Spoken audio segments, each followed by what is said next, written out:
সরকার গঠনের পর থেকে নিয়মিত সচিবালয়ে অফিস করছেন প্রধানমন্ত্রী তারেক রহমান।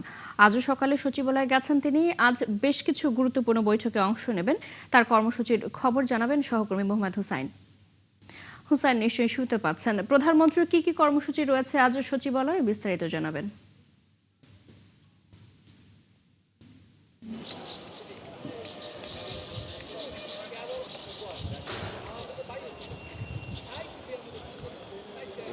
চৈতি, ঠিক যেমনটা বলছিলেন, আসলে দায়িত্ব নেওয়ার পর প্রধানমন্ত্রী তারেক রহমান নিয়মিত সচিবালয়ে অফিস করছেন।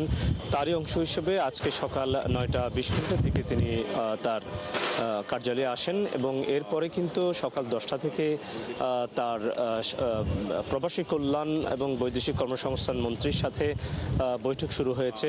বিদেশে কর্মসংস্থান কিভাবে বাড়ানো যায় সেই লক্ষ্যেই মূলত এই বৈঠক। এখনো পর্যন্ত সেই বৈঠক চলমান। এর পরবর্তীতে এই বৈঠকটি শেষ হলে পরে ইস্টার সানডে উপলক্ষে খ্রিস্টান সম্প্রদায়ের নেতাদের সঙ্গে একটি বৈঠক রয়েছে।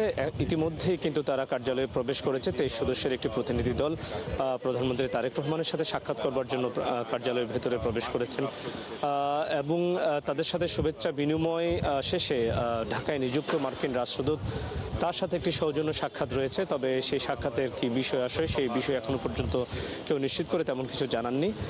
এর পরবর্তীতে কিন্তু 12:30টার দিকে অর্থমন্ত্রীর সাথে, অর্থ মন্ত্রণালয়ের যে কর্মকর্তারা রয়েছেন তাদের সাথে প্রধানমন্ত্রী তারেক রহমানের একটি বৈঠক রয়েছে। তো এখনো পর্যন্ত আসলে প্রথম যে বৈঠকটি 10টার দিকে শুরু হয়েছে প্রবাসী কল্যাণ এবং বৈদেশিক কর্মসংস্থান মন্ত্রণালয়ের মন্ত্রীদের সঙ্গে যে বৈঠকটি, সেই বৈঠকটি এখনো চলমান রয়েছে। তারা সংশ্লিষ্ট কেউ বেরিয়ে এসে কথা বললে নিশ্চয় আপনার মাধ্যমে জানাতে পারবো প্রধানমন্ত্রী তারেক রহমানের সঙ্গে কি আলাপ হয়েছে।